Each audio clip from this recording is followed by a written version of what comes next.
तो आज के इस वीडियो में हम लोग C++ फंक्शन के बारे में बात करेंगे। इससे प्रीवियस वीडियो में हम लोगों ने C++ के फीचर्स और उसके जो कंट्रोल स्टेटमेंट है, लूप्स, फॉर लूप एंड जो इफ इल्स है, उसके बारे में बात किया था। आज हम लोग C++ फंक्शन के बारे में बात करेंगे। तो चलिए स्टार्ट करते हैं। C++ function. ए फंक्शन जो होता है, a function is a block of code which only runs when it code। ये फंक्शन क्या है? एक ब्लॉक ऑफ कोड होता है which only runs, जब ये रन केवल करता है जब when it call, जब इसे कॉल किया जाता है तभी ये फंक्शन रन करता है। ठीक है। You can pass data known as a parameter into a function. अब फंक्शन के अंदर में आप डेटा मतलब पास कर सकते हैं, जिसको हम लोग पैरामीटर भी बोलते हैं। ठीक है। Function are use to perform certain actions. Function का यूज हम लोग उस सर्टेन एक्शन के परफॉर्म करने के लिए, and they are important for reusing code. इसका मोस्ट इम्पोर्टेंट जो है इसका, ये फंक्शन इसलिए यूज करते हैं क्योंकि इसमें हम लोग कोड को रीयूज कर सकते हैं। Define the code once and use it many time. एक बार कोड को आप डिफाइन कर दीजिए, उसके बाद फिर लोग उसी कोड को मेनी टाइम्स फंक्शन को कॉल करके यूज़ कर सकते हैं। यह फंक्शन का आपका एप्लीकेशन हो जाएगा। अब देखिए फंक्शन किस तरह क्रिएट किया जाता है। C++ provide some predefined functions. इससे कुछ प्री डिफाइंड फंक्शन होते हैं, जैसे मेन जो है इसका, ये एक प्री डिफाइंड फंक्शन है which is use to execute code, जिसका यूज़ हम लोग कोड को एग्जीक्यूट करने के लिए करते हैं। But you can also create your own function to perform a certain action. But हम लोग अपना एक खुद का भी फंक्शन क्रिएट कर सकते हैं to perform a certain actions. To create often refer to as a declare as a function, specify the name of the function followed by parenthesis. अब कोई भी फंक्शन आप क्रिएट करते हो तो उसको पहले आप क्लोज कर लेंगे, अब पैरेंथेसिस को ओपन, उसके बाद फिर सेमी कॉलन रहेगा। ये है आपका सिंटैक्स फंक्शन का। जैसे void मैंने लिया, मेरा फंक्शन नेम है माई फंक्शन, तो मैंने ये ब्रेसेस को ओपन एंड क्लोज किया, उसके बाद ये जो करली ब्रेसेस है इसको ओपन किया, सब क्लोज किया, उसके बाद इसके अंदर जो भी होंगे वो कोड एग्जीक्यूट कराया जाएगा। ठीक है। अब देखिए माई function is the name of the function. जो एग्जांपल है उसमें ये माई फंक्शन क्या है? एक फंक्शन का नेम है। अब void का मतलब होता है the function does not have any return value. अगर आप किसी भी फंक्शन के पहले अगर आप void ऐड करते हो तो इसका मतलब ये है कि वो फंक्शन कोई भी वैल्यू रिटर्न नहीं करेगा। ठीक है। अगर वही फंक्शन को आप अगर इंट करके और माई फंक्शन देते हो, कोई फंक्शन नेम वगैरह, तो ये वैल्यू रिटर्न करेगा किस टाइप का? आपको लास्ट में जो फंक्शन आएगा तो ये वैल्यू किस टाइप का? इंटीजर टाइप का ये रिटर्न करेगा। लेकिन अगर आप void लगाते हो किसी भी फंक्शन में तो वो किसी भी टाइप का वो वैल्यू रिटर्न नहीं करता।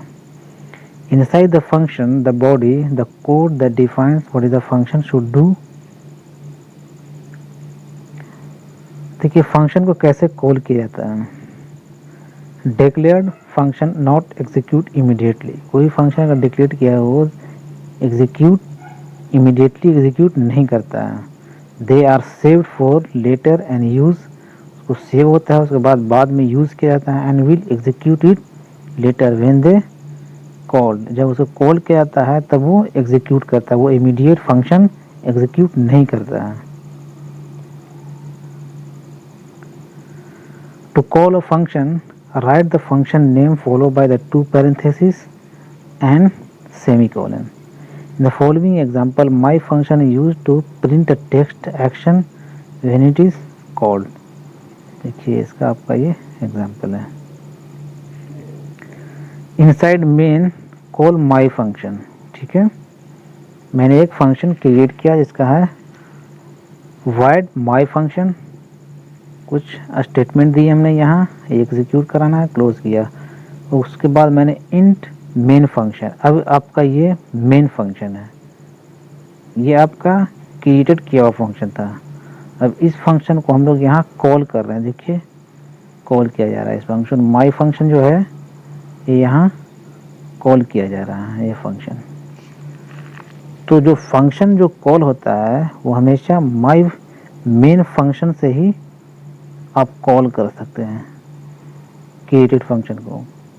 हमेशा मेन फंक्शन से ही आप फंक्शन को जो क्रिएट किया फंक्शन उसको हम कॉल कर सकते हैं डायरेक्ट यहाँ से। ठीक है, आउटपुट आपका ये आ जाएगा क्योंकि मैंने ये फंक्शन को कॉल किया है। तो इस फंक्शन के अंदर में जो भी कोड रहेंगे वो आपका एग्जीक्यूट हो जाएगा यहाँ। इस तरह हम लोग फंक्शन को कॉल करते हैं। ठीक है,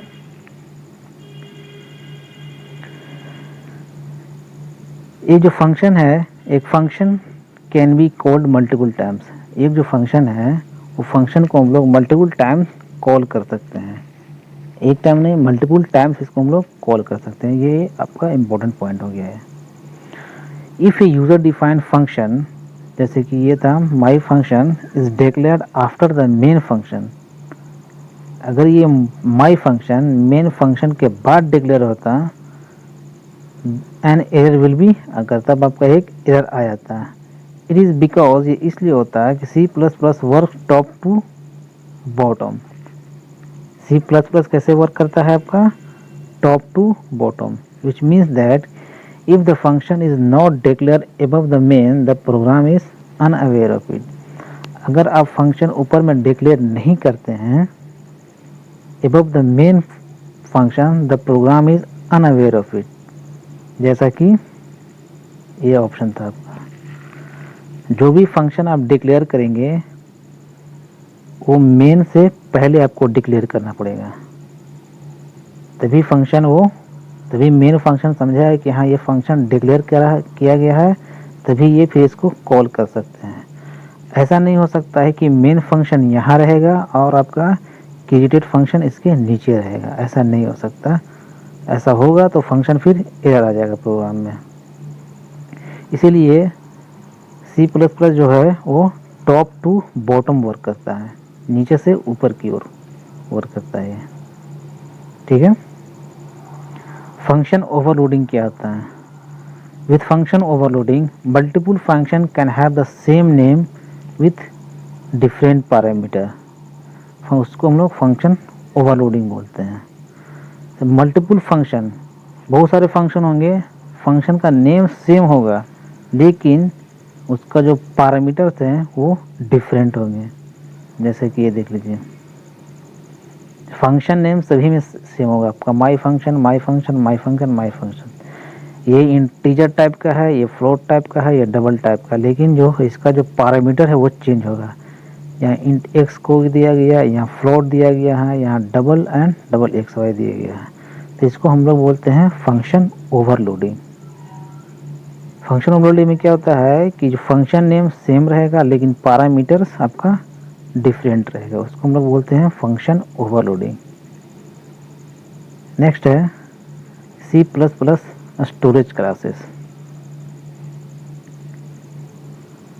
storage classes is use to define the lifetime and visibility of a variable and function within a C plus plus program. Storage class का यूज हम लोग डिफाइन करते हैं lifetime and visibility of a variable, जो variable होता है उसके life time और जो विजिबिलिटी के लिए हम लोग उसको यूज़ करते हैं। And function within a C plus plus program. Lifetime refers to the period during which the variable remains active and visibility का मतलब यह है कि module of the program in which the variable is accessible. There are 5 types of storage classes in C plus plus program. C plus plus में 5 type के आपके storage classes होते हैं। ये बहुत ही इंपॉर्टेंट है, एग्जाम में पूछा भी गया है ये स्टोरेज क्लासेस के बारे में। Automatic register, static, external and mutable. ये 5 आपके स्टोरेज क्लासेस होते हैं सी प्लस प्लस में। इसका देख लीजिए क्या क्या है, यहाँ क्या यूज़ होता है आपका। देखिए ये स्टोरेज क्लासेस है, ऑटोमेटिक स्टोरेज क्लासेस है। इसको हम लोग कीवर्ड क्या है इसका, ऑटो। लाइफ टाइम क्या है, ये फंक्शन ब्लॉक में काम करता है। विजिबिलिटी क्या है इसकी, ये एक लोकल डिक्लेरेशन होता है। और इनिशियल वैल्यू इसका गार्बेज होता है। ठीक है। रजिस्टर को हम लोग, रजिस्टर से ही कीवर्ड है इसका, ये भी फंक्शन ब्लॉक में होता है। इसको भी लोकल में हम लोग, विजिबिलिटी इसकी लोकल है एंड ये गार्बेज ही होता है। म्यूटेबल, म्यूटेबल को भी हम लोग कीवर्ड क्या है, म्यूटेबल। ये लाइफ टाइम क्या है, ये क्लास में डिक्लेयर किया जाता है। ये भी लोकली होता है इसका विजिबिलिटी एंड ये भी गार्बेज होता है। एक होता है एक्सटर्नल स्टोरेज क्लासेस, इसका कीवर्ड होता है एक्सटर्न।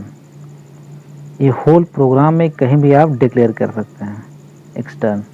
ये इसकी जो विजिबिलिटी है एक्सटर्न कीवर्ड की, ये ग्लोबली है, कहीं भी डिक्लेयर कर सकते हैं पूरा ग्लोबल में। इसका जो इनिशियल वैल्यू होता है एक्सटर्न का वो 0 होता है। ठीक है। एक होता है स्टैटिक, इसका भी जो कीवर्ड है स्टैटिक होता है। ये होल प्रोग्राम में आपका यूज़ होता है और ये लोकल होता है, इसका वैल्यू भी 0 होता है। तो इसमें जो याद रखने वाली चीज़ है वो है कि अब कितने स्टोरेज क्लासेस होते हैं, उसके कीवर्ड्स क्या क्या हैं और उसकी विजिबिलिटी क्या है। ये ज़्यादातर क्वेश्चन पूछा जाता है इससे। अब पॉइंटर्स की बात करते हैं सी प्लस प्लस में। C plus plus pointers, pointers in C++ language is a variable and it is also known as a locator or indicator। तो क्या बोलते हैं, लोकेटर या फिर indicator that points to the address of a value, जो points करता है एक वैल्यू के एड्रेस का। A pointer refers to a variable that holds the address of another variable. Pointers क्या रेफर करता है, ये होल्ड करता है address of another variable. Like a regular variable pointer have a data type. For example, a pointer of a type integer can hold the address of variable type integer, and a pointer of character type can hold the address of character type का वो store कर सकता है। ठीक है। ये symbol है इसके, पॉइंटर में कैसे कैसे यूज किया जाता है। इस साइन को हम लोग एम्परसेंड साइन बोलते हैं, इसको एस्ट्रिक साइन बोलते हैं। ये एम्परसेंड साइन का नेम, इसको हम लोग एड्रेस ऑपरेटर बोलते हैं। इसका डिस्क्रिप्शन क्या है, ये डिटरमाइन करता है एड्रेस ऑफ वेरिएबल को। एंड एस्ट्रिक्स, इसको इनडायरेक्शन ऑपरेटर बोलते हैं एंड ये एक्सेस करता है वैल्यू ऑफ एन एड्रेस। ये एड्रेस के वैल्यू को एक्सेस करता है ये एस्ट्रिक्स, और जो एम्परसेंड है ये डिटरमाइन करता है एड्रेस ऑफ वेरिएबल का। ठीक है। देखिए ये सिंटैक्स है कैसे डिक्लेयर किया जाता है। जैसे डेटा टाइप एस्ट्रिक्स दिए एंड वेरिएबल नेम देंगे। जैसे इंट, ये डेटा टाइप हो गया, ये एस्ट्रिक्स एंड एक्स। तो ये क्या है, ये पॉइंटर टू इंटीजर है। इंट क्या है, एक integer, a pointer to integer. ये है आपका ए पॉइंटर टू डबल। ठीक है। उसी तरह से ये है आपका float, a pointer to float and ये ए पॉइंटर टू कैरेक्टर। जैसे मैंने आपको यहाँ पर दिखाया स्ट्रिंग फूड पिज़्ज़ा, इसका मतलब यह है कि ए food variable of type string. A food variable ये आपका वेरिएबल है, किस टाइप का है वो, स्ट्रिंग टाइप का है वो। अब ये पॉइंटर का यूज दिखा यहाँ पर, एक पॉइंटर वेरिएबल है आपका एक विथ नेम, जिसका नाम ptr है, that store the address of food, और जो एड्रेस ऑफ फूड को स्टोर किए हुए हैं। इसका मीनिंग ये निकल कर आता है, ये एग्ज़ाम में पूछे भी जाते हैं सब कोड वगैरह। क्या है, ए पॉइंटर वेरिएबल्स है आपका यहाँ विथ नेम ptr से that store the address of food, जो फूड के एड्रेस को ये ptr स्टोर किए हुए हैं। ठीक है,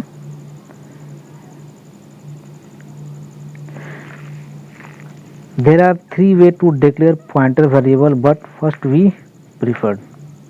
ये 3 तरीके से हम पॉइंटर को डिक्लेयर कर सकते हैं। एक स्ट्रिंग या स्ट्रिंग पर हम एस्ट्रिक्स कर दें, उसके बाद माई स्ट्रिंग। दूसरा है स्ट्रिंग, उसके बाद फिर स्पेस दे करके माई स्ट्रिंग से पहले एस्ट्रिक्स लगाया गया है, ऐसे भी डिक्लेयर कर सकते हैं। एक है स्ट्रिंग या दोनों के बीच में आपको माई स्ट्रिंग एस्ट्रिक्स दिया हुआ है, तो इस तरह भी हम आप डिक्लेयर कर सकते हैं। ये इसलिए मैंने आपको एग्जांपल दिखाया है कि इस टाइप के क्वेश्चन आपको पूछे जाते हैं एग्जाम में। बहुत सारे ऑप्शन भी दे देगा तो पूछा जाएगा कि बताइए कौन सा सही मेथड है डिक्लेयर करने का, तो आप यहाँ से याद रख सकते हो। ठीक है, अब बात करते हैं रेफरेंस ऑपरेटर एम्परसेंड एंड एक होता है difference operator asterisk. Reference operator returns the variable address. ये जो रेफरेंस ऑपरेटर होता है ये रिटर्न करता है क्या, variable address. And difference operator asterisk help us to get the value has been stored in the memory. और ये हेल्प करता है कि वैल्यू मेमोरी में स्टोर्ड हुआ है या नहीं, ये उसको चेक करता है difference operator. Now the asterisk sign can be confusing है, एक बार देख लिया जाए यहाँ हमको। When use the declaration string asterisk ptr तो इट क्रिएट्स पॉइंटर वेरिएबल, तो ये क्या क्रिएट करता है, एक pointer variable. When not use in declaration, अगर आप डिक्लेरेशन में यूज नहीं करते हैं एस्ट्रिक्स को, तब क्या समझा जाता है, वो एक डिफरेंस ऑपरेटर है। ये इंपॉर्टेंट पॉइंट है आपका। अगर एस्ट्रिक्स यूज किया जा रहा है तो समझिए कि आपको पॉइंटर वेरिएबल क्रिएट है। अगर वो एस्ट्रिक्स अब नहीं यूज किया जा रहा है डिक्लेरेशन में, तो वो एक डिफरेंस ऑपरेटर हो जाएगा। ठीक है, एरे ऑफ पॉइंटर की बात करते हैं। An array of a pointer is an array that consists of variable of a pointer type, which means that variable is a pointer addressing to some other element. Suppose we create an array of pointer holding 5 integer pointers, then its declare would like this. जैसे मैंने 5 integer pointer लिए array में, int asterisk ptr, ये array का क्या है, size है 5, array of 5 integer pointer हो गया आपका। इस तरह डिक्लेयर किया जाता है आपका array of pointer. In the above declaration we declare an array of pointer named as ptr and it allocate 5 integer pointers in memory। और ये allocate करता है 5 integer pointers को मेमोरी में। The element of an array of a pointer can also be initialized by assigning the address of some other element. Let's observe the case through the example। ठीक है, इस तरह भी हम लोग इनिशियलाइज कर सकते हैं। जैसे इंट ए, मैंने पहले एक वेरिएबल को डिक्लेयर कर दिया, ठीक है, उसके बाद ptr ए दिया एड्रेस टू साइज एरे का एंड एड्रेस ऑफ, इस तरह हम लोग भी मतलब डिक्लेयर कर सकते हैं। In the above code we are assigning the address of a variable to the third element of array in ptr. We can also retrieve the value of a by differencing operator at the rate of ptr2। लोग ऐसे भी इसको access कर सकते हैं। ठीक है, अब नल पॉइंटर की बात करते हैं। नल पॉइंटर क्या होता है आपका, if there is no exact address, और कोई एग्जैक्ट एड्रेस नहीं है, that is to be assigned, then the pointer variable can be assigned as a null. If there is no exact address, that is to be assign करने के लिए कोई exact address नहीं है, then pointer variable can be assign as, तब उसको किस तरह असाइन करेंगे, नल से। It should be done during the declaration, और ये डिक्लेरेशन के वक्त में ही होना चाहिए। Such a pointer is known as null pointer. It value is zero, इसका वैल्यू ज़ीरो होता है, and is defined in many standard library like a IO stream. ये आईओ स्ट्रीम में आपका डिक्लेयर किया जाता है, ठीक है। तो नेक्स्ट वीडियो में हम लोग बात करेंगे C++ ऊप्स के कंसेप्ट के बारे में। आज के लिए इस वीडियो में